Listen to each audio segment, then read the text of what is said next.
Өнгөрсөн 7 хоногт улс их оронд өрнөсөн онцлог үйл явдлын мэдээллийг томилон хүргэнэ. Засгийн газраас эд нийцлийн лаборатори байгуулахад шаардлагатай санхүүжилтийг шийдвэрлэлээ. Төрийн зарим албан агчдын цалинг нэмэгдүүллээ. Сауди Араби улсад зохион байгуулагдаж байгаа Дакар ралли уралдаанд Монгол улсаас 2 тамирчин оролцож байна. Монгол улсын ерөнхийлөгчийн Эвэлдороо энэ сарын 24-25-нд Дундгов аймагт Тэмээчдийн баяр болно. Мөсөн засварчлалын дархан цом 2026 тэмцээн мөн энэ сарын 24-25-нд Дархуул аймагт болно. Эдгээр болон бусад мэдээллийг та бүхэндээ томилон хүргэнэ. Эхний мэдээллийг та бүхэндээ хүргэе. Засгийн газраас эд нийцлийн лаборатори байгуулахад шаардлагатай санхүүжилтийг шийдвэрлэлээ. Монгол Улсын ерөнхий сайд занданчдаар эд эрхтэн шилжүүлэн суулгах төвд ажиллалаа. Эд нийцлийн лаборатори байгуулахад шаардлагатай 2 тэрбум 20 сая төгрөгийн санхүүжилтийг шийдвэрлэсэн юм а. Эд нийцлийн лаборатори нь донор ба өвчний эдийн тохиргоо хоорондын нийцлэлийг шалгаж, тохирсон эсийг үндэслэн эрхтэн шилжүүлсэний дараа гарах хүндрэлийг урьдчилан тооцоолох, эмчилгээний үр дүнг үнэлэх зэрэг чухал ач холбогдолтой юм а. Тус лабораторид хэрэглэгдэх тоног төхөөрөмжүүдийг хавдрын оншилгоо эмчилгээнд давхар ашиглах бөгөөд генийн төвшөнд хавдрын эрт илрүүлэхэд тустай юм а. Эд нийцлийн лабораторитой болсноор улсын 2 дугаар эмнэлэг энэ онд элэг бөөр шилжүүлэн суулгах хагалгааны эд нийцлэлийг эмнэлэг дээрээ хийж улсын хэмжээнд эрхтэн шилжүүлэн суулгах хагалгааны хүлээгдлийг бууруулах боломж боддоор бүрдсэн юм а. Манай улсад эрхтэн шилжүүлэн суулгах өвчтний жагсаалтанд бөөрийн өвчлөл 1-р орж байна. Эрхтэн шилжүүлэн суулгах хүлээх жагсаалтанд нийт 1094 өвчтөн байгаагаас бөөр солиулах 683, элэг солиулах 182 өвчтөн байна. Эрүүл мэндийн хөгжлийн төвийн эд эрхтэн шилжүүлэн суулгах үйл ажиллагааг зохицуулах албаны 2023 оны тайланд жил бүр 253 хүн бөөр шилжүүлэн суулгах эмчилгээнд орох шаардлагатай гэж онцлогдсон хүлээх жагсаалтанд орж хүлээдэг байна. Эрүүл мэндийн яам болон Дэлхийн эрүүл мэндийн байгууллагын хамтарсан үнэлгээний тайланд Монгол улсад бөөрийн архаг өвчний ямар нэгэн хэлбэртэй 100-аас 120 мянган хүн байж болзошгүй талаар тусгажээ. Жилд ойролцоогоор 1300-аас 1500 хүн шинээр гемодиализын эмчилгээнд орж 1000-аас 1200 хүн бөөрийн архаг дутагдал өвчнөөр онцлогддог. Бөөрийн архаг дутагдaltaй иргэдийн 60% нь гемодиализын аппаратанд орох эсвэл бөөр шилжүүлэн суулгах шаардлагатай болдог байна. Дараагийн мэдээ хүргэе. Төрийн зарим албан агчдын цалинг нэмэгдүүллээ. Монгол Улсын 2026 оны төсвийн тухай хуулиар боловсрол шинжилгээ ухаан эрүүл мэндийн салбарын албан агчдын цалин нэмэгдүүлэхээр шийдвэрлсэн. Багш ажилтны үндсэн цалин 2026 оны 1-р сарын 1-ний өдрөөс 50%, 2026 оны 11-р сарын 1-ний өдрөөс дахин 26%, эмч ажилтны үндсэн цалин 2026 оны 1-р сарын 1-ний өдрөөс 30%, 2026 оны 8-р сарын 1-ээс 2026 оны 12-р сарын 1 хүртэл сар бүр 9% нэмэгдүүлэхээр болсон. Мөн шинжилгээ ухааны салбарын ажилтны албан агчдын үндсэн цалин 2026 онд 50%-аас багагүй хувиар нэмэгдэнэ.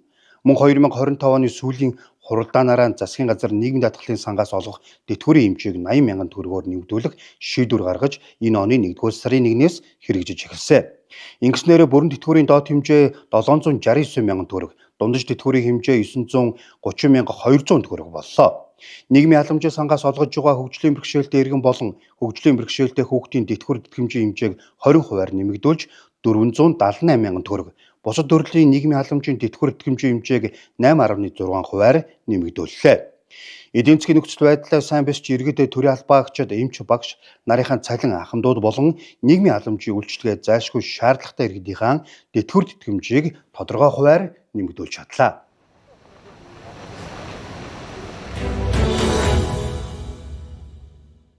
Сауди Араби улсад зохион байгуулагдаж байгаа Дакар ралли тэмцээнд Монгол улсын 2 тамирчин оролцож байна. Сауди Арабид үргэлжиж байгаа 48 дахь удаагийн Дакар раллигийн уралдааны 2 дугаар гараа 504 км-т болсон. Нийт замын 400 км-т уралдааны цаг тооцсон. Энэ өдрийн уралдаанд тал нутгаас Дакар төслийн тамирчин Халиун болд 4 цаг 45 минут 44 секундээр нийлбэр дүнгээр 33-аас 26 дугаар байр руу урагшилсан бол ралли 2 ангилалдаан 13 дугаарт жагссан. Харин олон улсын хэмжээний мастер мөрөн энэ удаад алдаа гаргалгүй доктортой уралдан өмнөх байрлалаа урагшлуулж чадсан юм. Түүний хувьд 5 цаг 18 минут 10 секундын амжилтаар 29 дугаар байрт байрлалаа. Ингэснээр нийлбэр дүнгээр 45, ралли 2 ангилалдаан 32 дугаар байрт жагсаж эхэлсэн. Уралдааны 3 дахь гараанд халуун болд 4 цаг 56 минут 33 секундээр нийлбэр дүнгээр 15, ралли 2 ангилалдаанд 4-р байр эзэллээ. Энэ нь Монгол улсын түүхэнд дэх хамгийн өндөр амжилт болж бүртгэгдсэн юм. Мөрөн нийлбэр дүнгээр 39, ралли 2 ангилалдаан 27-р байрт жагсаж байна. Түүний хувьд уралдааны явцад дөрмийн дагуу заасан шалгалтын цэгтэй холбоотой 15 минутын торгуул авснаар байрлалд бага зэрэг өөрчлөлт орсон юм. Монголын тамирчид марафон гараагаа амжилттай дуусгалаа. Алдарт Дакар ралли уралдааны хамгийн хэцүү үе болох марафон гараа өндөрлсөн юм а. 5 дахь гараанд манай тамирчдаас Гавьяа тамирчин халуун болд нийлбэр дүнгээр 11, ралли 2 ангилалдаан 5 дугаар байрт орлоо. Олон улсын хэмжээний мастер мөрөн нийлбэр дүнгээр 38, ралли 2 ангилалдаан 28 дугаарт жагсаж байна. Түүний мотоциклд техникийн асуудал үүссэн ч манай тамирчин дэвсвэр дэвчээртэйгээр даван туулж уралдаанаа зогсолтгүй үргэлжлүүлэн байрлалаа хадгалж барианд орж чадсан юм а.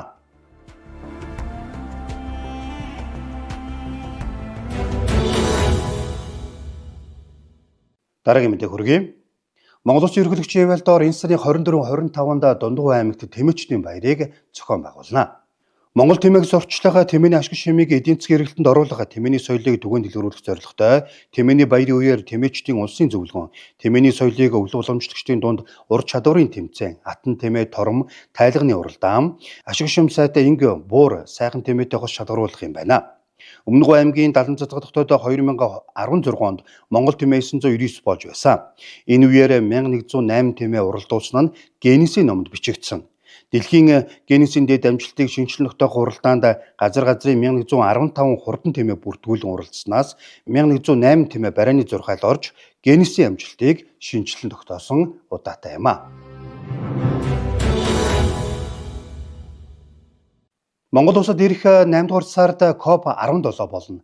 Энэ ажлын хүрээнд олон салбар хуралдаан олон ажлуудыг төлөвлөн хэрэгжүүлж байгаа. Энэ удаад үндэсний мэдээллийн Монцом агентлаг та бүхэндээ хамгийн эртний ой Хинтээ аймгийн Батжирээд сумд байгаа тухай мэдээллийг хүргэж байна. Дэлхийд данслагдж үнэлэмж үндэснээ тогтоосон хамгийн эртний ой Монголд тэр дундаа Хинтээ аймгийн Батжирээд сумд байна.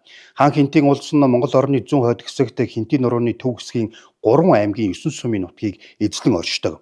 Хамгийн өндөр цэг нь Хинтийн нурууны ноён оргил асрал тайрхан бөгөөд далайн түвшнөөс дээш 2800 м өндөрт өргөгдөжээ. Нийт талбай 82% нь улирлын болон олон жилийн цэвдэгт уул хөрс дарахсан байна.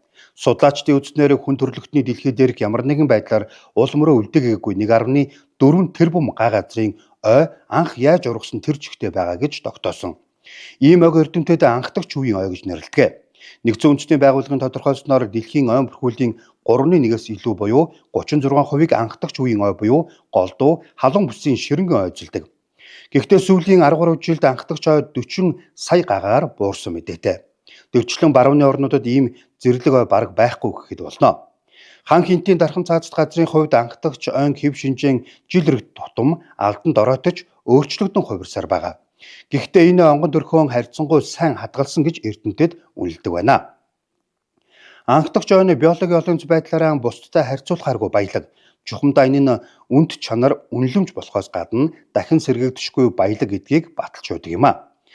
Зарилгаар тархалсан энэ газар Монголын ой бүхий бусад нутгаас нэлээд өрөмөц цэвэр тайгын бүс бүхий газар.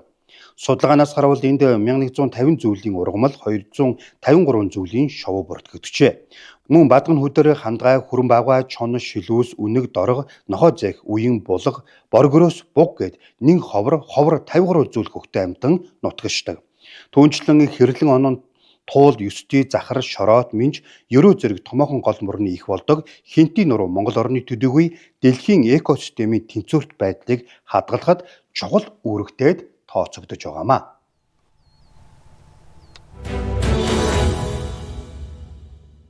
Үргэлжлүүлэн та бүхэндээ Монцом агентлагийн гэрэл зургийн дуранд буусан онцлог зургнуудаас хүргэж байна.